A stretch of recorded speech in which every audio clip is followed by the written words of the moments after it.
आखिर वो क्या सर्कमस्टेंसेस थे कि जिस माँ ने अपने बेटे को 9 महीने अपनी कोख में रखा, पाला पोसा बड़ा किया, इस लायक बनाया कि बड़ा होकर वो बेटा प्रोफेसर बन गया। माँ खुद एक रिटायर्ड टीचर थी, लेकिन अब अपनी बीमारी की वजह से वो दूसरे पर डिपेंडेंट हो गई। ऐसी सिचुएशन में अक्सर बच्चे अपने माँ बाप की मन लगाकर सेवा करते हैं, उनका आशीर्वाद प्राप्त करते हैं, लेकिन यहाँ ऐसा नहीं था। तो आखिर क्यों, आइए जानते हैं। आज के इस वीडियो में हमारे साथ आखिर तक आप बने रहिए। और अगर आप उनमें से हैं जिन्होंने अब तक चैनल को सब्सक्राइब नहीं किया तो सब्सक्राइब वाला बटन दबाकर घंटा जरूर दबा दीजिए। आपको हमारे हर वीडियो का नोटिफिकेशन डेफिनेटली मिलेगा। 36 साल का संदीप नाठवानी राजकोट में रहता था। उसके साथ उसकी पत्नी और बेटी रहती थी। संदीप प्रोफेसर था और उसकी माँ जयश्री नाठवानी टीचिंग प्रोफेशन से रिटायर्ड थी। जयश्री की तबीयत खराब रहती थी, जिसके चलते वो हॉस्पिटल में एडमिट थी। संदीप ने अपनी माँ को डिस्चार्ज कराया और अपने घर ले आया। वो खुद उनकी देखभाल और सेवा करने लगा। संदीप अपनी माँ का इकलौता लड़का था। संदीप की माँ इतनी बीमार थी कि वो अपने पर्सनल काम भी खुद से नहीं कर पाती थी। यहाँ तक कि वो चलने फिरने, उठने बैठने से भी लाचार थी। वो अपने तमाम रूटीन वर्क्स बिस्तर पर ही किया करती थी। यहाँ तक कि वो अपने हाथ से खाना भी नहीं खा पाती थी। इसके अलावा उसकी 2 बहनें थी। इनमें से एक की शादी हो गई और दूसरी कुंवारी। संदीप की ये बहन जामनगर में रहा करती थी। माँ की देखभाल की पूरी जिम्मेदारी संदीप की थी, जिसे वो निभा रहा था। लेकिन संदीप की पत्नी अपनी सास की देखभाल को सिर दर्द समझती थी। वो अपने पति से जयश्री को लेकर झगड़ा किया करती थी। इतना ही नहीं, संदीप की बहन की शादी को लेकर भी इन दोनों के बीच झगड़ा हुआ करते थे। कुल मिलाकर पति पत्नी के बीच होने वाले झगड़ों ने घर के माहौल को बहुत ही कलहपूर्ण बना दिया। ये घटना 27 सितंबर साल 2017 की है, जब राजकोट के रामेश्वर में स्थित दर्शन अपार्टमेंट में घटी घटना ने हर किसी को हिला कर रख दिया। दरअसल जयश्री नाठवानी की डेड बॉडी अपार्टमेंट के कंपाउंड में मिली। अपार्टमेंट के गार्ड ने इसे देखा। वो तत्काल ही संदीप नाठवानी को बुलाने के लिए उनके फ्लैट पर पहुंचा। संदीप ने अपनी मां की डेड बॉडी देखी तो वो काफी परेशान हो गया। इसी बीच पुलिस आती है और पूछताछ करने लगती है। संदीप ने बताया कि वो अपनी मां की देखभाल किया करता था। उसकी मां पूरी तरह से बिस्तर पर रहती थी। 27 सितंबर की सुबह वो अपनी मां को भगवान सूर्य को जल चढ़ाने के लिए छत के ऊपर लेकर गया। इस बात की पुष्टि संदीप के नेबर्स ने भी की। संदीप ने बताया कि वो अपनी मां को छत पर ही छोड़कर भगवान सूर्य को चढ़ाने के लिए जल लेने नीचे आया। तभी उनको पता चला कि उनकी मां ने छत से कूदकर अपनी जान दे दी। जयश्री अपने बेटे पर अपने आप को बोझ समझती थी, क्योंकि उनकी बीमारी ने उन्हें पूरी तरह से लाचार कर दिया। संदीप की इस कहानी पर उसके पड़ोसियों ने तो भरोसा कर लिया, लेकिन ये कहानी किसी भी तरह से पुलिस के गले नहीं उतरी, क्योंकि संदीप ने बताया था कि उसकी मां चलने फिरने से भी लाचार थी। तब सवाल ये उठता है कि छत के ऊपर की 4 फीट दीवार को फांदकर वो किस तरह नीचे कूदी होंगी। हालांकि पीएम रिपोर्ट में किसी भी तरह की झड़प या मारपीट के कोई निशान नहीं मिले। पीएम रिपोर्ट में ये फैक्ट भी कंफर्म हुआ कि छत से गिरकर ही उनकी मौत हुई। पुलिस अपनी जांच कर रही थी, क्योंकि सुसाइड वाले एंगल से पुलिस सेटिस्फाइड नहीं थी। लेकिन जयश्री नाठवानी के पास सुसाइड करने की वजह थी।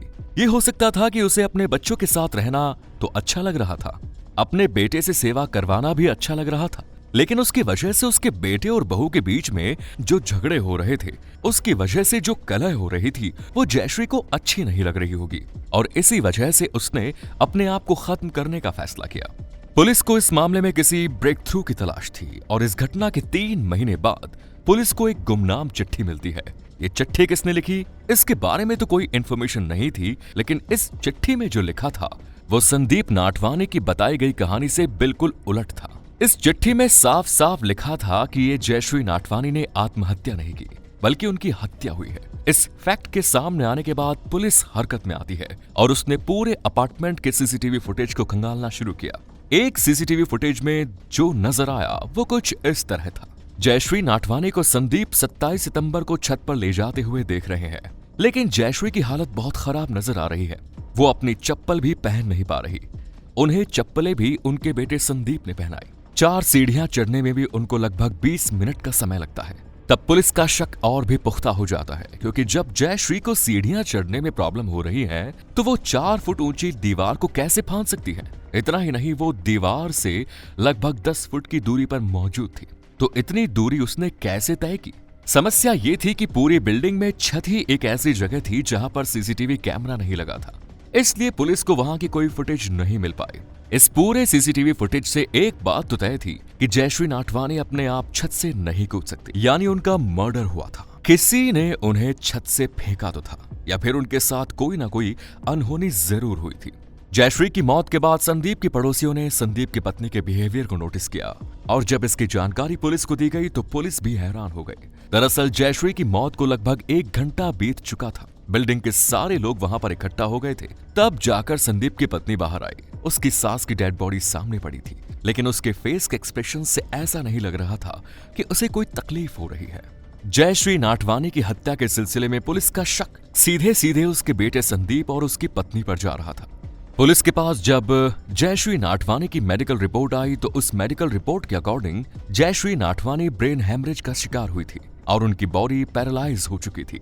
ऐसी सिचुएशन में जयश्री को डॉक्टर ने टोटल बेड रेस्ट के लिए एडवाइस किया। घटना के समय जयश्री के साथ केवल उसका बेटा संदीप ही मौजूद था। अब पुलिस का शक संदीप और उसकी पत्नी की तरफ जाता है। पुलिस ने संदीप को गिरफ्तार किया और उससे पूछताछ की तो संदीप ने एक ऐसी सच्चाई बयान की जो वाकई में कलयुगी बेटे की करतूत को सामने रखती थी। संदीप ने बताया कि उसकी मां पूरी तरह से दूसरों पर डिपेंडेंट थी, जिसकी वजह से वो उस पर एक बोझ की तरह लगने लगी। उसे अपनी मां की देखभाल करनी पड़ती थी क्योंकि वो अपनी मां का इकलौता बेटा था। इस बात को लेकर उसके और उसकी पत्नी के बीच कई बार झगड़े भी होते थे। घर में कलेश और कलह का माहौल था। इसीलिए 27 सितंबर की सुबह संदीप नाटवानी अपनी मां को छत पर लेकर गया और फिर उन्हें छत से फेंककर उन्हीं की चप्पल पहनकर नीचे वापस आ गया। जब गार्ड ने उन्हें आकर बताया कि तुम्हारी मां इस तरीके से नीचे पड़ी हुई है, तब उसने अपनी मां के मर जाने पर रोने और दुखी होने का ड्रामा किया। इसके बाद संदीप ने अपनी मां की आत्महत्या की झूठी कहानी गढ़ी और लोगों को सुना दी।